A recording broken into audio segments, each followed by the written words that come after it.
Right, there she is. Hey, Oh, there you are. Sorry about that. okay. Good afternoon, everybody. It is January 12th, 2:30. This is a meeting of the Littleton Station Advisory Committee. And we have with us today Peter Flinker from Dotson and Flinker to present, I guess, the initial draft of the 40R design guidelines and bylaws. So do we have any business we need to take care of beforehand? So I believe we had agreed to start with Peter, and Yep. we'll follow up with minutes later. That's right. Okay, great. So Peter, it's all yours. All right. Well, happy New Year, everybody. Seems like January is almost over already. Let's start. And it's good to be back in Littleton after a very busy December and holiday season. I'm going to share my screen and walk you through this draft. Probably shouldn't take more than 4 hours. No, only kidding. Can everyone see my screen? Let's see. We'll zoom in a little bit and we'll show one page. All right, everybody can see that? Yep. All right. So what I've done is I'm looking at the guidelines for creating guidelines for 40R districts. I've looked at several of the examples which you've admired, including Linfield, also looking at the state document that they produced with outline for how to do a 40R district. And I started with text which we've used before in Groton and other places, which has been pretty well vetted, and particularly with the idea of what the practical issues are when you come to reviewing a project before the planning board or other reviewing agencies. So we've done a lot of design review, written a lot of design guidelines, and you can never predict everything that's going to come up. And usually they surprise you with something that nobody's thought of that suddenly becomes a big issue. But this is sort of an attempt to bring all that together at the same time without overburdening this particular district with too many design guidelines that are going to unnecessarily restrict the ability of developers to do a feasible project. And the 40R legislation is pretty clear about that too. It sort of lists the things you can include in the design guidelines, which we talked about in our meeting last time I was here.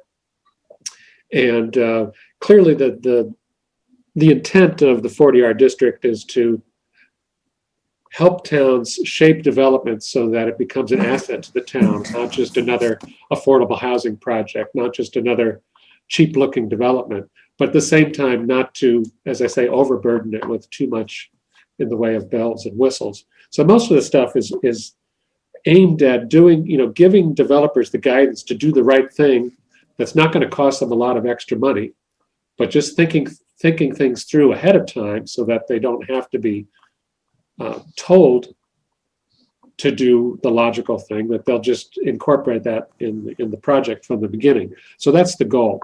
And we're also trying to clarify which things are sort of advisory guidelines, like this is what the town would like to have in terms of something that fits in with the character of the town and helps to meet the town's goals as stated in the master plan and in the vision plan for the district. And then other things which are, this is sort of minimum standards we want you to meet.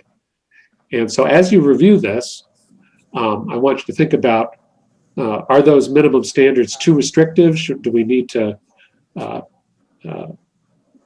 change them, make them less restrictive, or should we be adding more to make sure that we've reached some minimum level?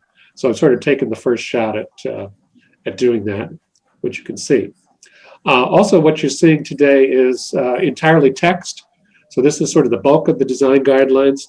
And then the next step, I'll be supplementing this with some of the diagrams and photographs I showed you last time.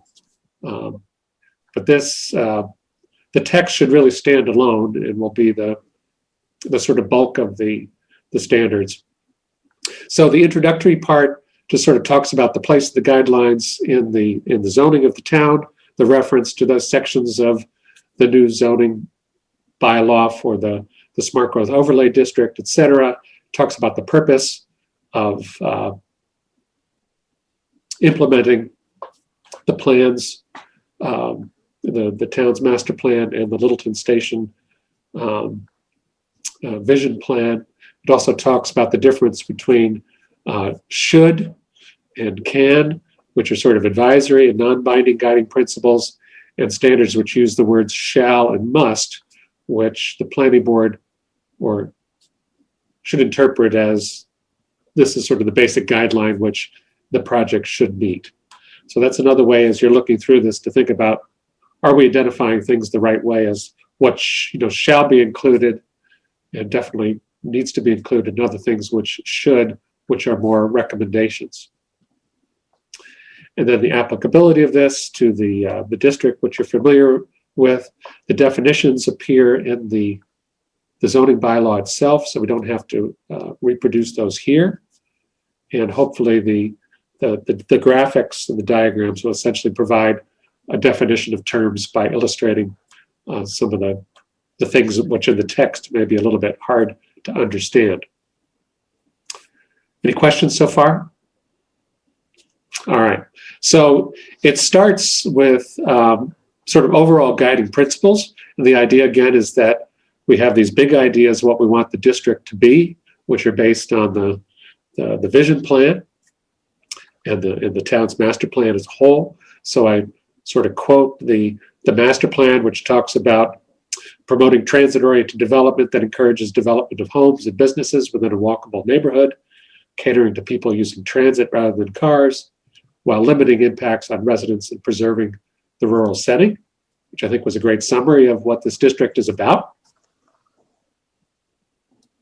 And then projects should support the Littleton Station Vision Plan,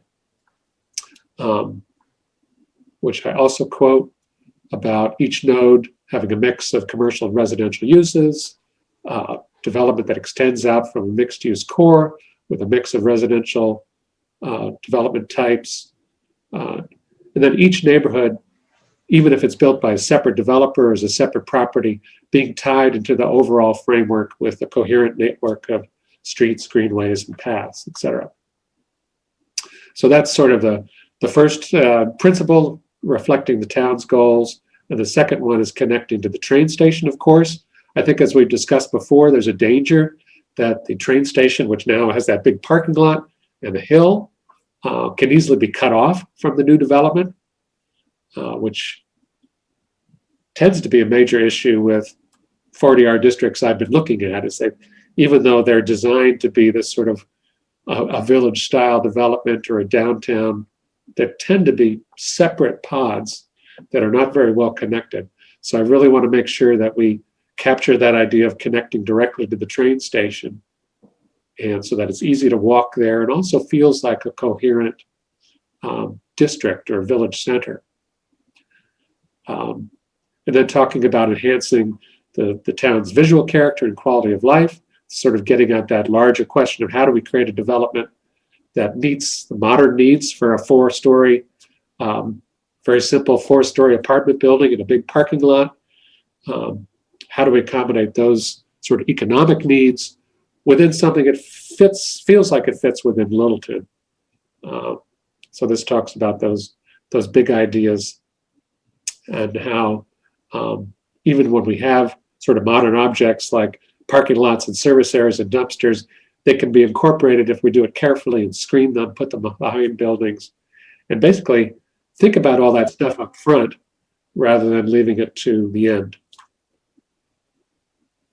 And then talking about how this project really needs to support Littleton's larger quality of life by providing convenient access to the train and services that anyone can use, but also trying to encourage specific amenities that are open to people in the neighborhood. So as we know, there's no way this is not going to have an impact for people living on Foster Street. It is going to increase traffic.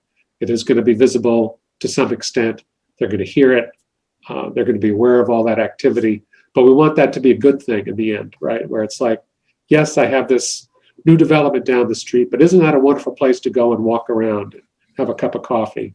Isn't it great that I can walk down to the station and it's safe and well lit and have a wonderful path, et cetera? So really trying to bring that into the major sort of goals of the project. And then the other one I talked about the last time, and which is sort of incorporated in our overall concept diagram, is organizing the project around the streets and the shared multi-use path and the open space. That idea of sort of organizing it around the public realm where people are active and using those spaces, and having that be the organizing element, and then having all the buildings supporting that, sort of feeling like one consistent village district organized around the streetscape and the other elements of the public realm. And then connecting north to Harwood Avenue if possible, and south to the train station, and continuing up the street to Taylor Street. And then finally, one of the goals, guiding principles, supporting social, economic, and environmental sustainability. So this has been part of the purpose of redeveloping around the station. Sort of transit-oriented development is fundamentally, it's more efficient, allows people to live without a car, perhaps, and then to add somewhat higher densities, compact, walkable village format that it's less energy to maintain and run all those buildings. It's less energy because people aren't using their cars so much. It's less energy because there's access to public transportation and biking and walking. And then you add the other sort of environmental features of low impact design for stormwater and solar panels and what all else. You really start to have something which has a great deal of environmental sustainability benefits. And then to combine that with social and economic sustainability, such as having buildings that can accommodate many different uses over their lifetime. So incorporate mixed use, where it could have different offices and shops within it, also different apartment types within it, and that those can change over time and can easily be converted. I think one of the other issues we're seeing with commercial and so-called mixed-use development around the state is the buildings still seem to be sort of custom built to a particular use, and it's hard to stick another use in there. But when you look at our traditional downtowns, most of those buildings have been there for 100 years or more in many cases. And if you look at their history, they've had lots of different tenants. And the reason is that it's sort of a big, substantial building with sort of robust systems that support it, and things can basically be slotted in and out as needed, and you don't have to change the whole building. So that's something that, again, we're trying to recapture as we think about creating a new village. So flexible floor plans, and then social sustainability, which is really driven by providing universal accessibility, so people of different ages and abilities can get around the development, and then also housing types, particularly that are diverse enough to accommodate households of different sizes, ages, incomes, and abilities. So those overarching principles won't be something that the planning board will say, you must do a certain number of units of this particular type, though there will be certain standards for affordability and so on. But these are basically to help shape the discussion from the first day when the developer comes into the room, and then also provide something that the planning board or the consultants can refer to as they're reviewing projects going forward and saying, look, this is why we're requiring these things. Here's the overall idea that we're trying to achieve. Won't you help us do this? Rather than making all the arguments a little checkbox of, did you do this? Did you do this? Did you do that? So, and then the following sections are basically organized around more specific design standards for streetscape, parking, signage, landscaping, and so on. And I won't dwell on these too much because I know it's probably more efficient if you read them on your own and think them through. But basically this streetscape design talks about, again, it starts with a general section that's the design principles that we're after with streetscape design, and then talks about more specific standards.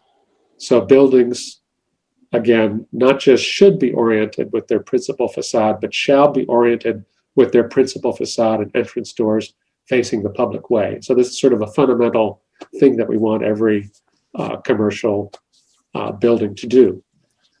Buildings should have relatively short setbacks, but we're not going to say it has to be 5 feet 6 inches, but relatively short with the parking behind the building and so on. The design of buildings should reflect local traditions, architectural treatments should vary between the different buildings, and we're sort of encouraging developers to add visual richness by varying the buildings and also adding details, such as decorative bays and storefront windows and so on. So this again is design standards for the streetscape, which is sort of that fundamental element of that public realm. So we talk about encouraging on-street parking and allowing that to serve as part of the parking requirement. So if under the zoning, it stipulates certain levels of parking for each use. So that's sort of fundamental. A townhouse requires 2 spaces per unit, a restaurant 1 space per 3 seats, retail store 1 space per 300 square feet, and so on. So that sets sort of the base number of parking spaces that each use will require, and each building will require. And then the idea is to allow the on-street parking to apply to some of those uses. So if you're required to have 50 spaces for your building, if you have on-street space for on-street parking in front of that building, even if it's publicly or shared space, that could apply. And we may have to tweak how that works exactly, but that's the idea. Peter, can I jump in real quick? Sure. This is Chuck. So this is all great, but this is all the stuff that we've already discussed. Is there anything that like really jumps out? I mean, I appreciate your rehashing all the stuff that we've already discussed, but is there anything in particular that has changed? Anything that you feel is significantly different than some of the visions and some of the marching orders that we gave you that we can kind of? No, this is basically filling out the outline which I presented last time. And just sounds very familiar. yeah, if you don't want to hear as I said, I don't want to drag you through all the details. Just want to pick out sort of the key elements of each section. It just sounds very familiar to the last presentation, this conversation, I guess. Well, that's good.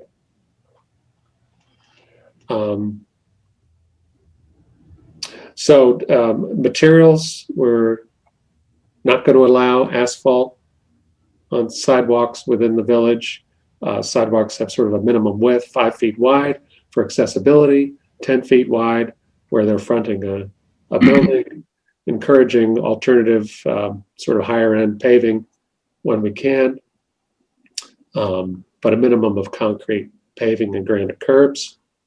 And then crosswalks that are textured and have raised crosswalks where that's appropriate. Fully accessible, design of street furnishings and screening elements is covered. So that's all sort of streetscape. And relatively modest vehicular access and parking standards, not going to rehash the design of the roads.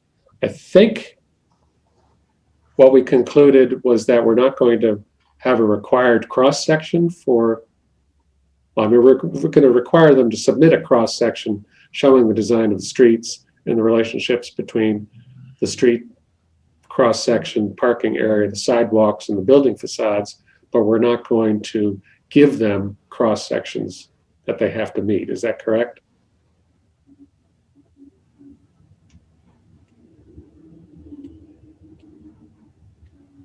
I believe we're going to wait and see what they came to us with and then kind of navigate from there, if I recall correctly. Yeah, one of the constraints is the wetland crossing. So that's going to dictate some of the requirements.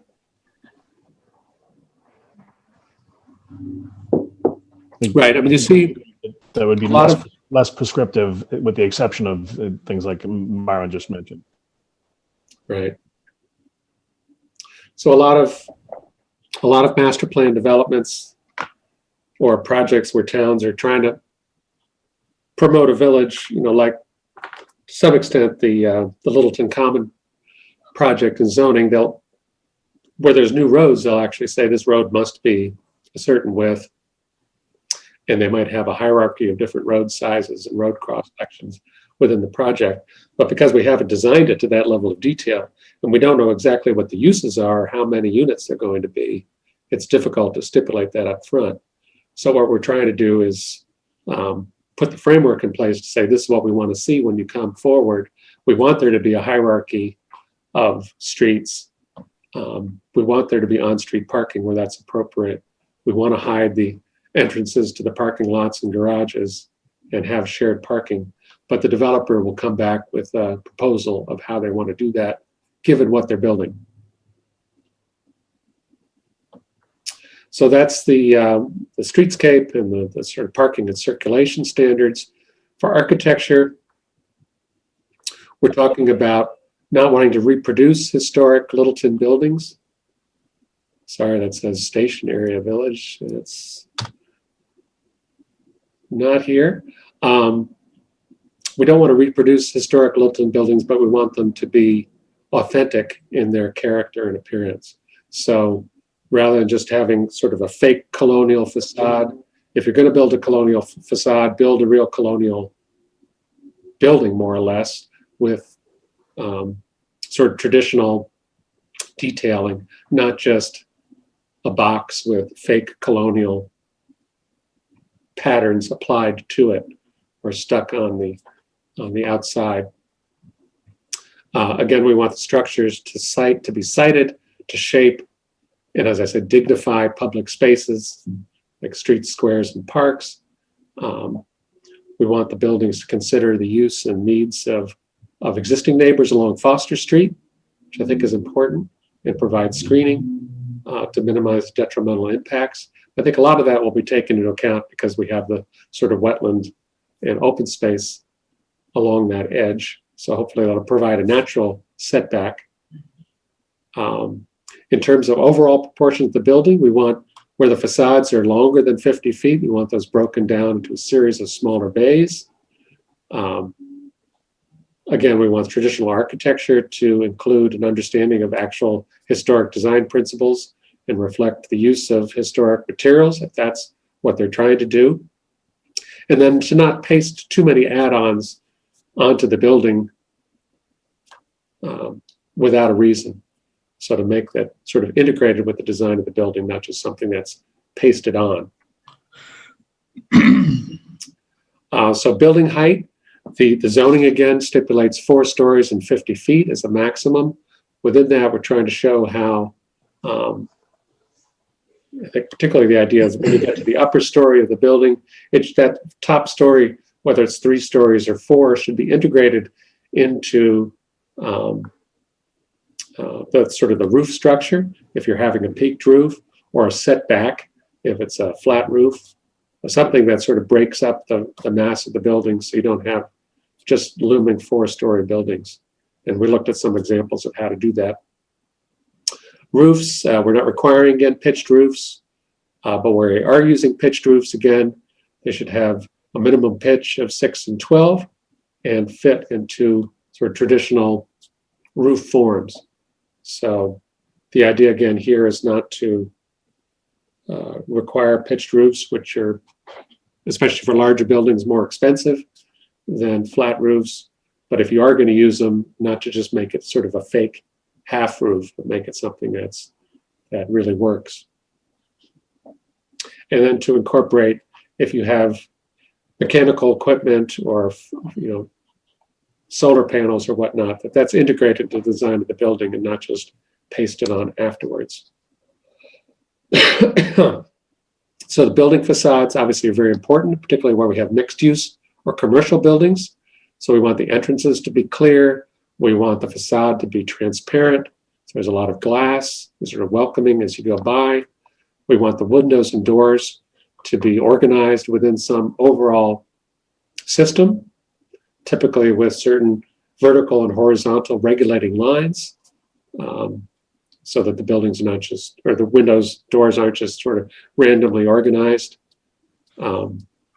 And then to do things from a sustainability standpoint, larger windows are better because of daylighting. Also to have openable windows, so you don't have to have artificial ventilation all year and so on. Can we stop for a sec? We spent Sure. about a half hour going over the guts of what we're looking at. And now we're going to get into how the buildings are made and porch and canopies. That's all fine and good. And that's really stuff that when it gets to the planning board, we're going to want to see all of that and go through all of that. And we got like 13 people on this call, and I know it's the middle of the day and I have other things to do. Can we get down to the real design criteria that we want to talk about? The percentages, the parking, that kind of stuff. How the building's going to look and what it's going to be made out of is great, but that's minutia that the planning board's really going to suss out with you once next week when we start the procedure in front of the board. I would just rather than waste everybody else's time, kind of move on to the design decisions that we have to decide on here before it goes any further. Okay. Am I speaking out of turn, or is that?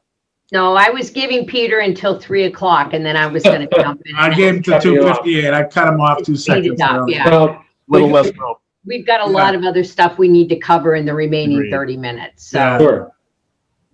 Well, I just want to make sure you knew what was there. Oh, no, we know. And as I said, you can go through it. Those of you who have any interest in detail and mark Well, it we up. definitely will, but Peter, when will we receive the final version? Well, I'm hoping that at least Maren can look over this.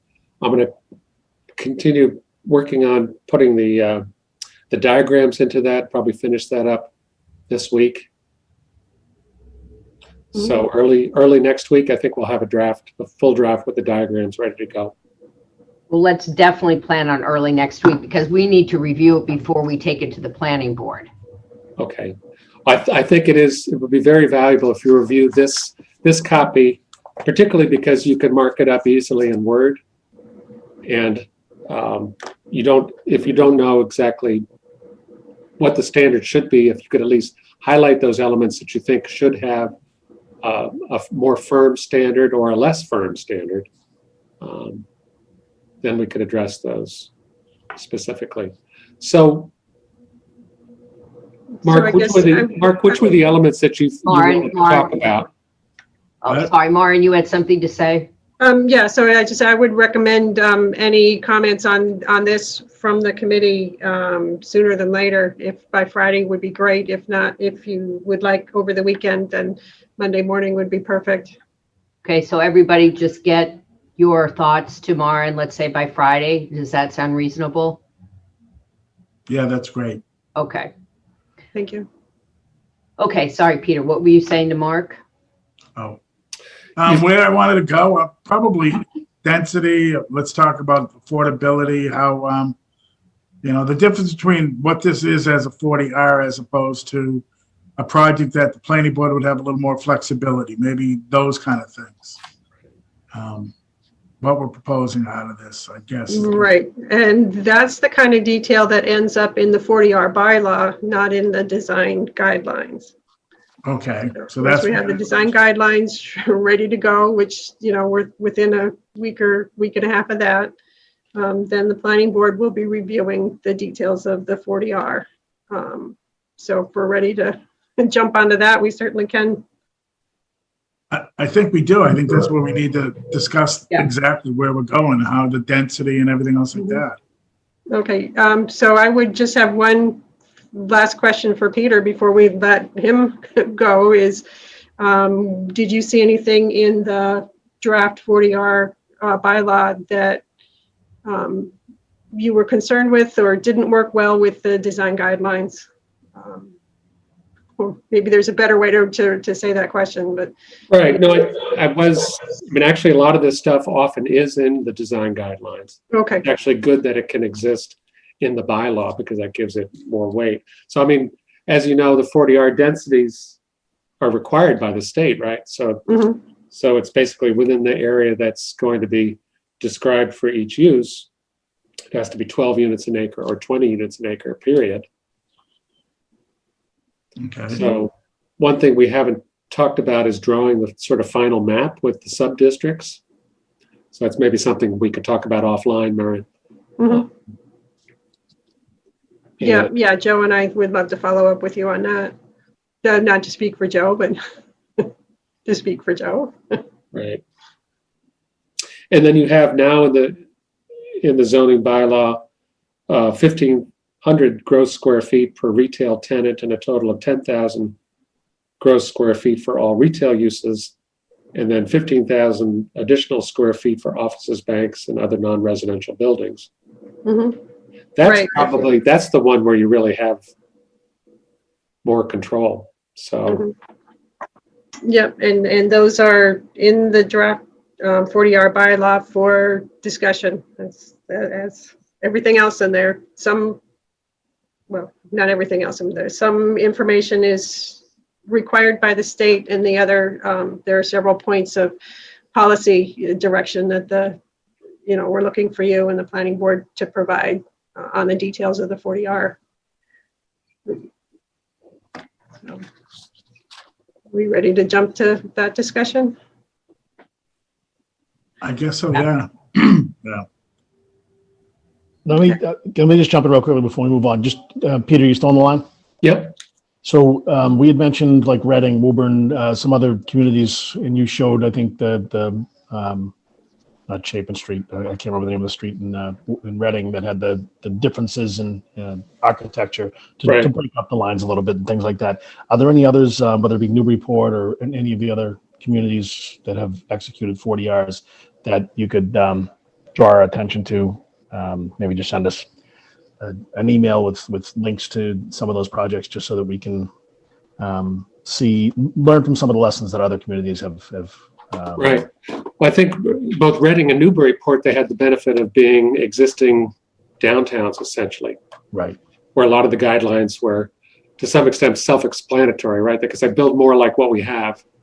Versus Mishawam and Woburn, which is kind of an outlier similar Right. to what we've got. And then I was actually talking to Maren earlier about Linfield. If you look at what they actually built in the Linfield district, it's pretty different than what they were originally looking for in the guidelines. It was pretty clear that they had a plan originally for a beautiful mixed-use center with a town green and mixed-use buildings sort of shaping the green with a traditional main street with parking on both sides. And what they actually built is something that's more like the Point in some ways. It's got like big parking lot in the middle, which they sort of designed as two sort of parking bays in parallel in between two rows of buildings. But the buildings have got to be, over 120 feet apart because all the parking is in the middle. So it's kind of a hybrid between a main street and more of a shopping center like the Point, where you have a really nice edge of buildings, but a very large parking space in the middle. And that's not at all what they were asking for in the guidelines. So it was interesting to see that one. So I think that's. Right. So what I'm hearing is you would not point to Littleton as one that what you wanted, not point to Linfield as one you would want to do, but would point to the other two you mentioned as good examples. Yeah, well, it illustrates the difficulty of doing on an essentially greenfield site, as you did with the Point, right? It illustrates the difficulty of making something that looks like a traditional sort of village center or downtown, because there's so much pressure to have those big parking lots fronted by big buildings. I mean, there's the ashes versus pre-existing. Right. There is a new development. It's not a 40R, but it's an interesting sort of Main Street recreation, which is in Wayland, the Wayland Town Center project, which I think I might have shown you some pictures of. But there they actually created a new street with mixed-use buildings along it. At one end, there's a park. The other end, there's like a Stop and Shop. But it's kind of an interesting hybrid between a sort of typical shopping center and a mixed-use project. I think the other illustration in Linfield is, while the original plan was for true mixed-use buildings with apartments above the shops, they ended up with primarily single-use buildings in the center, and then apartments and townhouses at one end of the whole development, which again illustrates the pressure in the marketplace. Developers don't really know how to deal with mixed-use buildings very well. They'd much rather either build an apartment or a townhouse or a commercial building. Mixing them up is complicated, as you heard probably with the Common project. Okay, let's get back to Mark. You had some specific questions that you wanted to. I just want to talk about where we're going, since we have the lawns in on the conversation, what we're looking for ultimately in a mix down there, a density, things like that, since we have we have 3 lawns here. So I think before we send this to the planning board and to the select board and everybody else, to make sure that what we proposed is what their vision is as well, I guess, or at least what are we proposing, so that they hear it and have comments about it. Who wants to start? Won't everybody jump? Do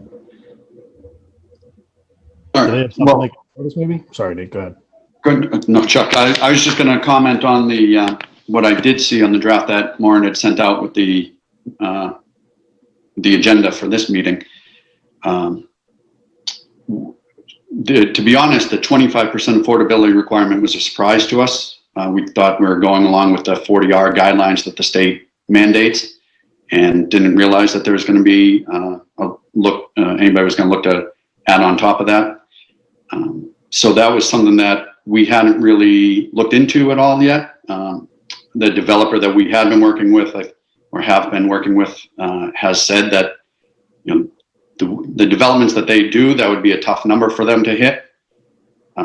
They're the part of the reason we chose Nordblum. Not only did they own the property before, but when the site was being looked at originally, their development in Burlington on 3rd Ave was one of the ones that was looked at as a model possible development for real mixed use and, you know, nice apartments mixed in with some type of commercial. They even have the grocery store there, which wouldn't work for our property, I don't think, but, you know, it's big vision. You know, it's kind of something that that we had heard the town was looking to go towards. So we've worked a lot with them. We've worked a lot of numbers with them, and much of our focus has been with them. And that was a pretty big surprise to find out that after any conversation that I had had with somebody, I had mentioned 20%. I thought our target was 20%, and then to see it written as 25 was a surprise.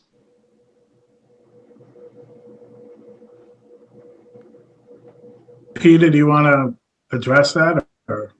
Well, we have 25% in the 40R version of the bylaw that was published with the Littleton Vision report over a year ago. So that's what the consultant heard from the town during that process, during the Littleton Station Village Vision Report process, was that the town was looking for 25% affordability, and that's what was proposed at that time. I would recommend that the town stick with requiring the 25% to go into the public hearing process, or at least to go to the planning board and get the input from the planning board on what they're looking for. We keep hearing from the Affordable Housing Trust that with the numbers from the consultant, that some deeper affordability is something that we're looking for. Perhaps there's a better way to come to reach that deeper affordability if we have some leeway in the overall percentage of affordable units, number of affordable units. We know the deeper affordability, when in order to accomplish that, you're looking for input from others. You're looking for grants, federal grant or state grant or assistance from a nonprofit developer on a portion of the site. One thing we haven't talked about yet is infrastructure for a development here.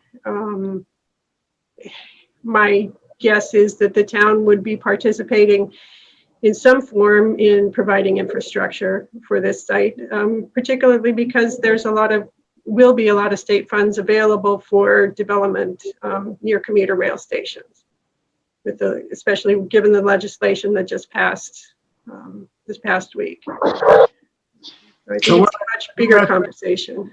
We're at 25% and we're capped at 80 AMI. Is that how the proposal's read? Yeah, that's what's in the proposal at the moment. And so what you're suggesting is we leave it at 25, it gives us more of a negotiating point, especially if we get state and federal funds and things like that, to drop it down to get the AMI even lower than 80. Because right now, like we just did at Hager, we went from 60 to 150. We're actually higher than 25. We're at 40%, I believe, was what we finally ended up with, at 33. But you'd rather keep it that, at least now before it gets to the planning board, leave it at 25 and 80 and then kind of tweak it there. I guess, for lack of a better way to put it. Yeah, that's my recommendation. How's the board feel? Delisa, I don't want to take the fire out of you. You should be, please, you ask. I'll just sit here. No, feel free, man. No, that's okay. I'm riding the Amazon Zoom, Amazon thing. No, it's your that's turn. okay. I was actually going to ask Matthew what he thought, because you're on Like the Alexander Haig. affordability. Well, I have two hats here. Like from the affordability point of view, the more the better. But I keep hearing in these meetings that it's just not tenable to request high numbers of affordable units, that no one's gonna come in and develop it because they can't make a profit. So, I guess, to be bald-faced about it, like, we should ask for as much as we can possibly get. And if we want to keep it at 25 and hope that we find someone who's willing to work with it, then that's better for the town, certainly. And I would think that would be the way to go. Well, and I'm in agreement with that. I think that we have heard over and over and over again that we need more affordable housing for our seniors, for our young. So I would personally like to keep it at 25%, at least going into the planning board, and see if we can do, like, as Lauren said, some other things with grants. And along the lines of grants, you guys, I'm sure, know this already, but one of the contacts I have in Mass Housing pointed out that so there's their affordable housing requirement. We have to do 20% at 80% minimum for this to pass. Anything on top of what is deeded that we do can qualify for workforce housing. So if we were able to, that was kind of our plan going in, right, to qualify for workforce housing, not make it all affordable, but targeted workforce housing. That helps us offset some of the costs. But if it's written into the bylaw that we need 25, we now would have to go beyond 25 for anything to qualify for workforce. So just another thing that I've learned in the process dealing with Mass Housing, there are programs that whatever's written into the bylaw, we have to go beyond just to qualify for that type of government programs, if that makes sense. Joe, If I can just interject for a second, the bylaw right now is written at basically at hard stop at 25. There is a benefit of establishing it as no less than 20 because that allows you to negotiate a broader spectrum. So as was stated, if you want to provide some workforce housing that would not be subsidized, that would not count. There may be other grants, but it wouldn't necessarily count for your SHI. That would be above and beyond.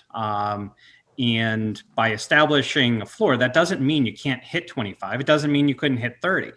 But it's a starting point for discussion. And then depending on the performance for the project and the amount of, say, public-private investment that goes into the project, we can identify what our goals for the project are and then work towards that and identify what, say, the town's assistance is through assisting with grants, MassWorks, or other things to achieve a higher amount. and give us more flexibility for the whole project.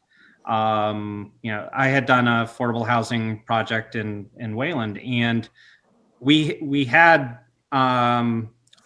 decided that we wanted workforce housing. So not only did we have 80, but we had units at 100 and then 120%. To give more flexibility, because even in Wayland at 120%, you still could not afford the market rate house within that town. So it does give you a lot of flexibility. And while we're looking at limits 20 versus 25%, that we're looking at the floor. That doesn't mean that we can't work with the developer to get something that's more. And even if it involves buy down of units with the Affordable Housing Trust. I can respond very briefly. So in addition to affordable, like diversity is another thing that's been identified over and over, and workforce housing is squarely in the center of that. So, I mean, that Joe makes some great points about, let's encourage diversity in addition to getting the inventory up. If I could just speak up just real quick, I just want to throw in the fact that depending on the flexibility we have, we also all have seniors in mind and getting their house cost as low as we can. And so that's another thing that we're, I have a quick we question. want to keep in mind there, I think. Sorry about that. Joe, you kept saying you. When you mean you, do you mean you, the board, the town, or you, the developer? Myself as town planner and the planning board, supporting Okay. also the Affordable Housing Trust and Select Board.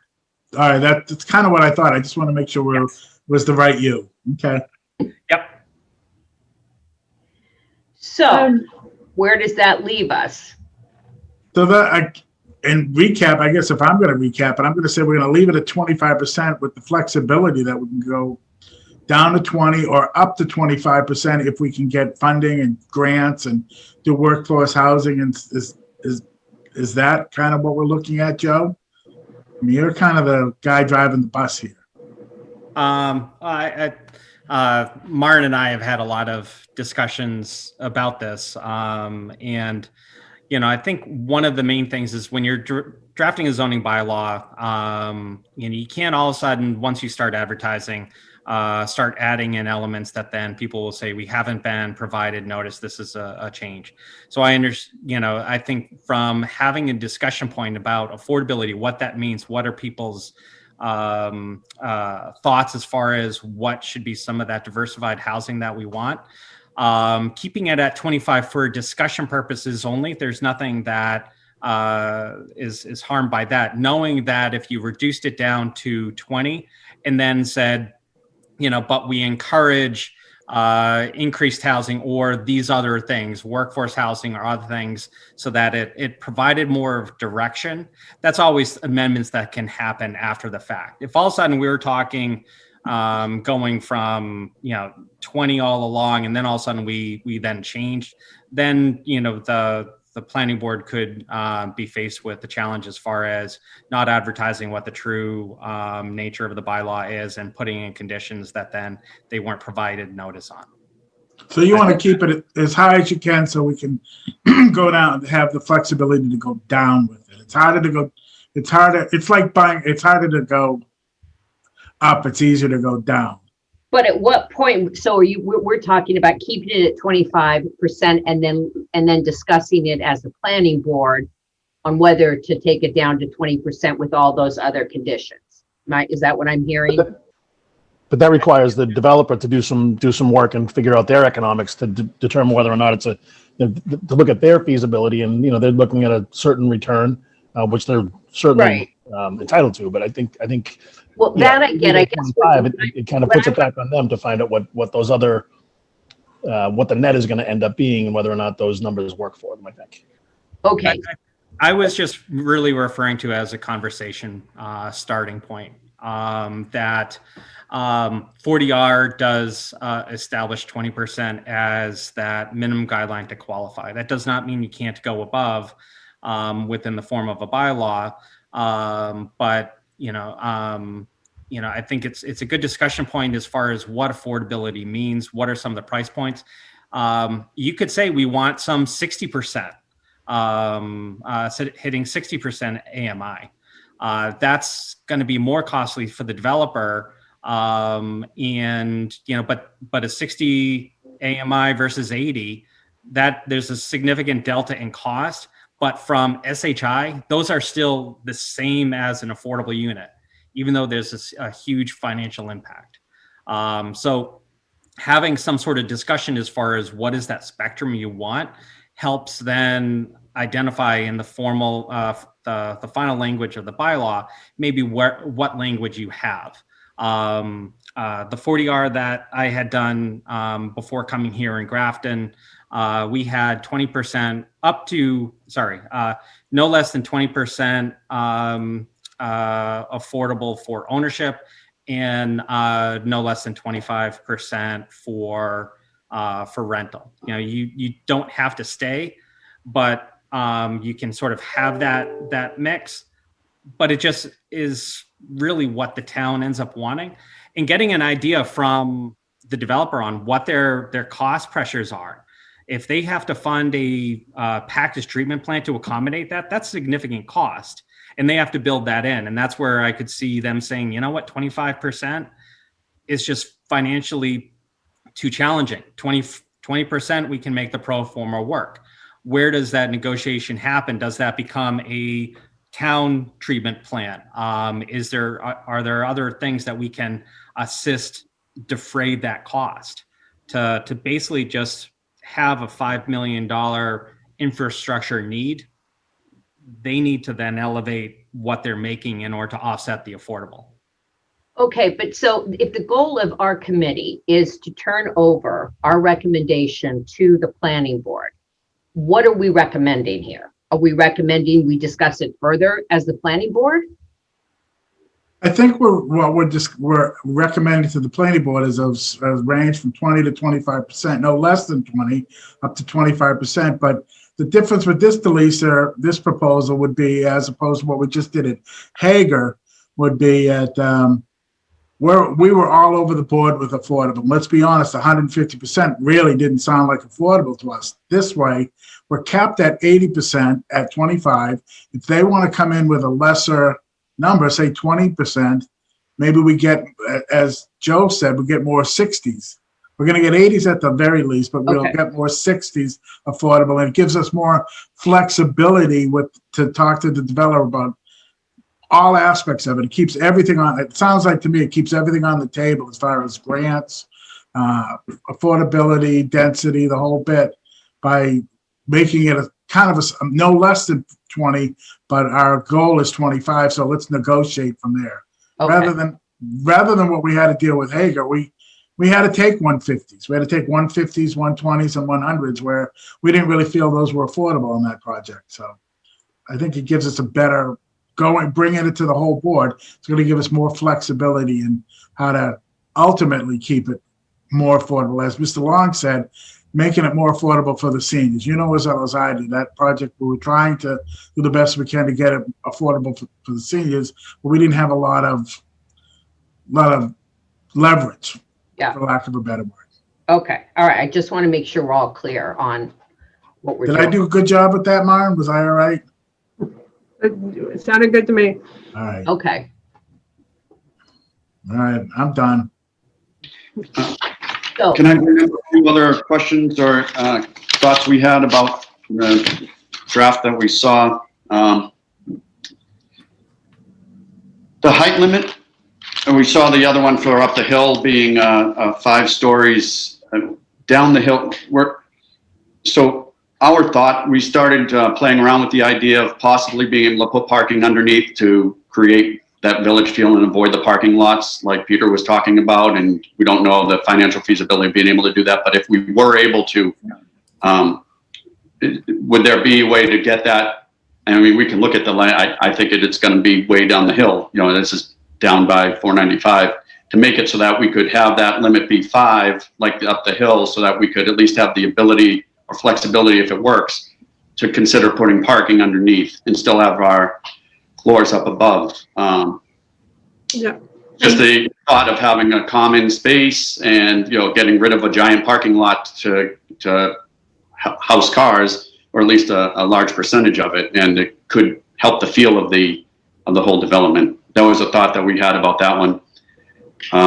Yep, and I appreciate that question very much. I had a conversation with the fire department because before we used to believe that the limit on the building structure height was due to fire response, but they said they're able to, with apartment style buildings, they're able to reach higher building heights with no problem. So I could recommend to the board that you do consider going with a higher height with certain caveats, I guess. If the goal is to reduce the surface parking, certainly that sounds to me like a great direction to go. Yeah, I agree. Am I misunderstanding? I thought we discussed having the taller buildings further down the hill. Right. Anyway. Yeah. Yeah, what Nate is referring to is there are, at the moment in the draft bylaw, there's two different major sub-districts, for lack of another word. The station area one with his parcel and the life care center. And then the other area would be Taylor Foster Street intersection, and that to be considered, after we get through Springtown meeting. The draft shows 5 stories at that location. None of us have discussed that at this point. With the draft showing 5, I was wondering if we could consider doing 5 for both when we read it. That's my thought there.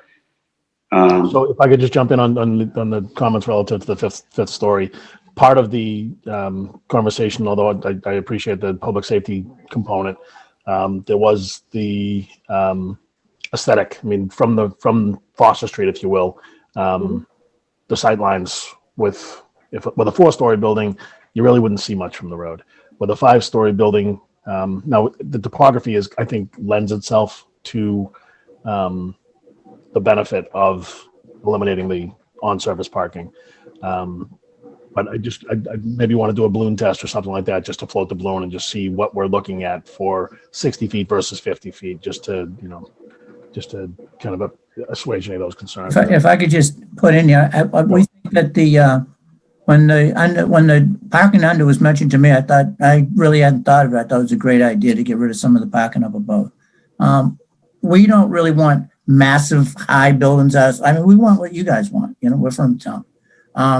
But I think that where this parking would go and down under, it's already significantly lower. You know what I mean? Well, we'll do a balloon test, we'll do whatever, so we can all. It's a good time right now to even go out and walk the site. You can see everything because all the brush is done. If anybody wants to go out, and it's a pretty nice walk right now. So. Yeah. And I think Chuck really hit it on the head there, on the nose there. This is the time where we should be asking the property owner for additional information to support their asks and for the town to consider. Well, I think once this gets to the planning board, we should, I would really like to schedule a walk. I think that would be good. Great. I think the question everyone's going to ask is, can you let your dogs off leash? God. A lot of dogs that run around here right now. Yeah. Okay, I'm sorry. Go ahead. Thanks. I did have a question about the length of the deed restriction as it's written for the affordability requirements. Is that capped at 30 years, the way it's written right now? The town prefers in perpetuity, or whatever the maximum allowed by law. So would the board consider recommending 30 years is required by the 40R? I guess would be another question I have. I think, Maren would know more than I do, but I feel like a lot of projects are capped at 30 years. Yeah, no, Littleton's goal over the past 10 years or 15 years has been to extend the Affordability. The affordability restriction for the maximum allowed under state and federal laws. So 30 years, if that's the maximum allowed or in perpetuity is the wording we've been using. So that's a question more for Joe. Joe, and the 40 hours that you did, was everything in perpetuity, or was it, is the state have a cap at 30 years? I was actually just looking at that. We for ours, we had I was just looking. I think we had it in maximum period not less than 99 years. And I was in the process of just looking under the 40R general legislation just to see what was there. So Nate, we can get you an answer by the time you come before the planning board. How's that? Okay. One other note, I know we had discussed, I've discussed with the working group in the past and stuff, a Littleton resident priority parking lot for the commuter rail. And we do have that on the plans that we've turned in. Not a priority for us to put on there, but we thought it was something that the town, people in the town wanted more than us. But as written, I believe that an auxiliary parking lot for commuter rail parking is not allowed. It's not one of the uses that's allowed in the bylaw. And if we did want to go forward with that parking lot, we maybe would consider putting in commuter rail parking with Littleton residents getting priority or something like that, if it's something you guys want to add. We were open to doing it, thinking it was something that the town wanted. As far as whether it's an allowed use or not, we have two previous examples of parking lots allowed at the commuter rail station. Both of the lots that are the current MBTA parking are allowed as the primary use, where this would be an accessory use. And if the planning board were to approve a development proposal that included that, I can't see it not getting built. Sorry for the double negative there, but I think the town would welcome additional commuter parking. To dive into the weeds for a moment, whether or not it's for Littleton only or for first come, first serve, some of that will be tied up in the funding question. So we'll have to poke at that a little more as we move forward. Okay, it's just in that caught that I wanted to make sure that if we were still planning on going forward with or having it be an option, then it was covered and wasn't something that became an issue later. I appreciate you bringing that up because I think it is something that I know from a select board standpoint, it's something that we've, for as long as I've been on the select board, it's been something that's come to our attention multiple times a year. So, Right, yeah, I can imagine. to that bell, but to Marin's point, if you were getting state funding, in all likelihood, they're gonna say it's a public train station, and you can't. So we need to make sure that the underlying zoning will still be in effect if the overlay district goes into effect. So, which was allowed as from the underlining, but if we put the overlay in and it says it's precluded from it, does that preclude it from the underlining as well? So we'll have to get an answer from town council on that one. Yeah, but where 40R is smart growth district at a commuter rail station, we can. You would think that would make perfect sense. I just want to make sure that it is. That it's in there. You're right. So Mark, can you find out from town council so we have an answer for the planning board? I would recommend we draw town council into the discussion soon as we can, so that they're on board with the Right. whole proposal, not just Okay. one piece of it. So okay, all right. Mhm. I'm sure there's ways that we could structure it so Littleton residents would get a first option. If it's a private parking lot, can't Yeah, we may be able to get around funding that parking lot without using state funds. You know, if that's, well, we'd have to figure it out, but. Yeah, again, we go to public, private, and I think that's where town council can help us to try to figure out Great, yeah. a $1 a year lease or something. There's got to be some way to make it work. Yeah. Okay. All right. What else? Those were the issues that I had thought of from looking at the draft bylaw. Oh, those were really good points. Sorry, I do have one more. It's minor for us because we don't have a plan to put a restaurant on, but right now it limits the retail establishments at 1,500 square feet per, I believe. If the town's vision was to have a regular restaurant at some point on here, if everything was successful in that sense, I think that would limit us there, but it's not a major concern to us right now because we don't have any plan to have a full service regular restaurant like that. We're thinking more of the coffee shop, commuter rail type establishments, but I'm just raising it now while it's being drafted in case people did have thought of maybe someday having a regular sit down restaurant in this area. Versus a grab and go, yeah. Mark, what do you think? And Mark, Well, I was just gonna ask Joe, since this 40R is all new to us, how much, if it was our bylaw and the planning board was involved in it, we can always waive, they can ask for a waiver and we can go through all of that and give them a waiver for more than 1,500 square feet. How does that work with the 40R? If exactly what he said became an issue, say somebody wanted to put regular sit-down breakfast place that's going to be more than a grab-and-go kind of thing. With the 40R that we're proposing, does the planning board have the flexibility to waive those kind of requirements and allow 2,500 square foot breakfast place? I mean, you could have something within the district that then end up having like a, and I'm actually looking at my bylaw because we are opposite the Grafton commuter rail station, and we did think about what would happen if we wanted to have a restaurant or something. We actually identified up to not to exceed a 20,000 square foot restaurant. So that's much larger than anything that Right. Littleton, I'm aware of, was talking about. If you were looking at something above the 1,500 square feet,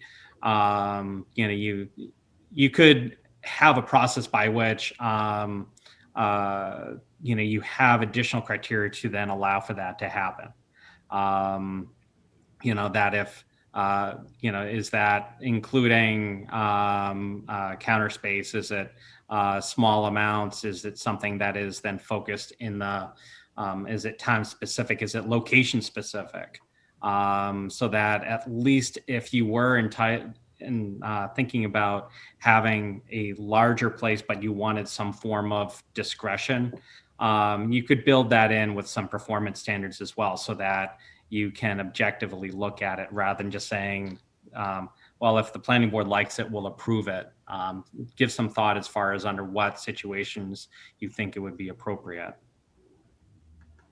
So in other words, the planning board will have flexibility within the 40R to go outside. You can, but you want to have bookends, because the idea is that a lot of this, you have an application process, they're coming in and you're putting all these design guidelines and specifics into the bylaw so that there's some level of certainty. If you want to be able to basically almost treat it like a special permit, you want to be more strategic as far as when you want to allow for that variance and build that in, rather than sort of saying, oh, and by way of a special permit, we could allow these uses to occur.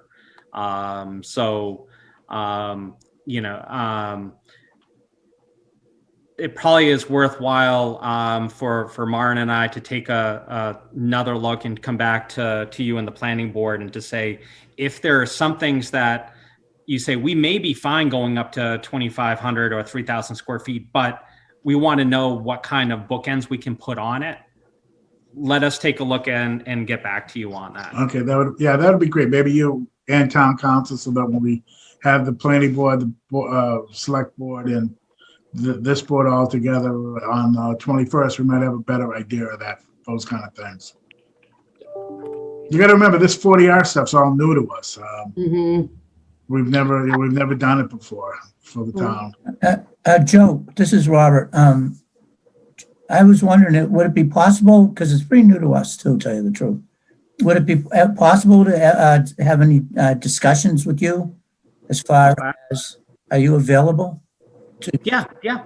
I easily can set up something with Mara, myself, and you guys just to sort of talk things through, so that can have an idea as far as what can happen. That would be great, because we want to go down the right path that the town wants us to go down, and can be said with the other people we're working with. I think the 25 is kind of a no starter for them. So we're going to be, that's what they let us to believe. So and that's where I think it would be great to get a better understanding as far as that as well. Right. They're not around this week, so we couldn't go, and so we couldn't go get what they based it on. They talk and a lot of, in all the, the different proposals they have, and with institutional investors and this and that and everything else. And it's like, so that's what they, so to just know, to be able to speak with you, I think would be a biggest help for us. Yeah, absolutely. Good. Yeah. Those are all the issues I had. If I can schedule at any point to have a balloon go, if anybody, Chuck, you want to come look at it while we're doing it, anybody else wants to come look at it, or should I wait to see if planning board members want? We'll do that whenever. And I'm curious to see it as well. So just let me know when we want to do it. Yeah, my suggestion, Nate, would be to wait until this is before the planning board, and then certainly anybody can go, but let's just do one trip for everyone. I know, I want to be cognizant of your time. I agree with Lisa. Why don't we, do it once, invite everybody out there, but wait till we're in the formal planning board procedure to do it. Right. Yeah. And then, right now, I spend a lot of time out there myself, walking around, trying to envision what could go there, what would be nice or not. And before we got too specific, can we go for a walk before it said you have to put this in that corner and that in that corner? Or I'm not sure how specific the plan is going to end up being, but it's something that could be mutually decided amongst us. I would think. I would hope. You know what I mean? Yeah, we're trying to build the train tracks as we're driving down the rails here, Okay. with the design guidelines and the 40R and hopefully an application that's coming shortly after a 40R district is approved. But it makes a lot of sense to try to do this all at once. Yeah. That's part of the reason why Yeah, looking really. at what other communities have done, we can learn lessons from them. Mhm. Yeah. Great. Okay.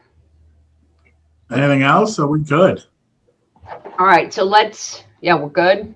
Talk next steps. Mhm. Where are we? So Marvin sent the draft decision to everybody to take a look at. We have This is the updated draft from Peter. Yeah. We're meeting on the 21st, correct? With the planning board, a full meeting with hopefully members of the select board as well. Yeah. Yep. And Peter, and so we're going to have Peter present. How do you want to talk about that offline? How you want this to go, Mark and Maren, or? I'm sure we can do that. I would recommend a whole lot less words. Reader's Digest version, is that what you were saying, Chuck? Infographics. Tells And the story. actually, if the Longs could meet with Joe and Aunt Maren and whoever else wants to meet them offline before the 21st, that would be great. So that if you want to pick each other's brain and everything, so that when we get there, we have an idea of where everybody's coming from. I think that would be very helpful. Do we Yep, want to? Go ahead. Looking forward to several discussions with you on it. Yeah. So all I was going to say is, if we're looking to get red line copy back to Maren by either Friday or over the weekend, is it something? Do we want to meet briefly on Monday afternoon or sometime on Tuesday before meeting? We could leave this meeting right now. Nate and I will just get off. If you guys want to talk amongst yourselves, we don't have to stay on. We appreciate you. I think it's more for I don't you. have time to look at that. Yeah, I don't have time to look at it right now and do my red line. No. Yeah, thanks, Robert. Thank I don't you. think it's anything that we would be comfortable you hearing. I think it's just a matter of us all needing to get back to our jobs. Our other lives. Not only that, but I think it makes more sense if you have concerns to speak with Joe and Anthony and Maren and then get back to us. I mean, I think we all have a pretty good idea of what we're going to be discussing next Thursday, 2 Thursdays, whatever it is, whenever It's next Thursday. Yeah, but maybe to make sure all your questions and concerns are at least vetted with Joe and Anthony and Maren. Great. Sounds good. We're available whenever works. And Maren, are the draft guidelines on the website yet, or are they going to be for us to, or are they not public? Just forward that. But, I just forwarded that to you. oh, okay, great. Yep, and I'll PDF it and post it online as well. But sometimes it takes a little bit. But it is draft. Yes, and I imagine it'll be draft until we get to the public, almost to town meeting at this point. Great. Thanks very much. Leaving, so thank you very much. I appreciate everything you guys are doing. Well, Likewise. thank you. Look forward to working together. Absolutely. Okay, so let's see. We need to approve the meeting notes, right? Yeah, if I recall, I sent minutes from the December meeting. Yep. They looked good to me. I'm fine with them. I approve. Okay. Motion to approve? Second, Okay. Everyone say aye, or let's see, Chuck. Chuck is an aye. Okay, Matthew. It was also an I. Okay, Mark. I'm an aye, or Okay, I'm an yay. aye. All right, Joe, you're an aye. Okay, approved. Thank you. Next meeting. What did I hear? A quick get together, Chuck, Friday or Tuesday? It's all a matter of whether or not people can turn around their red line of the document by Friday. But I can do Monday or Let's give Tuesday. people till Monday. What do you think about that? Yeah, we give people till Get it Monday, done by Friday? So the Monday's the holiday, as I'm looking at my One calendar. holiday.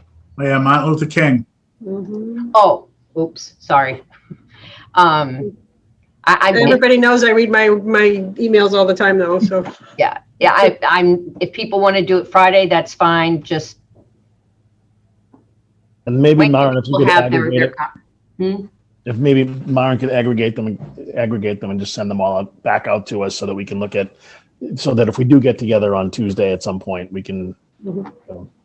okay. Nachi made a comment. I agree with that. I hadn't thought about that. That kind of thing, just so we can have a more productive meeting. All right, so everybody get their notes tomorrow and by Friday. Okay. Okay, so if we pencil in Tuesday, the 19th at 2:30 for 45 minutes? Can we do that? Yeah, Sure. I'm available. I don't have a life, I'm fine. None of us have lives anymore. Okay, so Maren, you Wow. want to send out So an what time are we looking at? invite? What time did you say? I'm sorry. 2:30? Love Or is there a better time? No, it's fine. My morning's completely blocked, but I can, and then we can. Okay, yeah, I can. Okay. Yeah, awesome. All right. I think, is that all? Anybody have anything else? No, I'm good. Okay, meeting adjourned. Great. Thank you. Bye, everyone.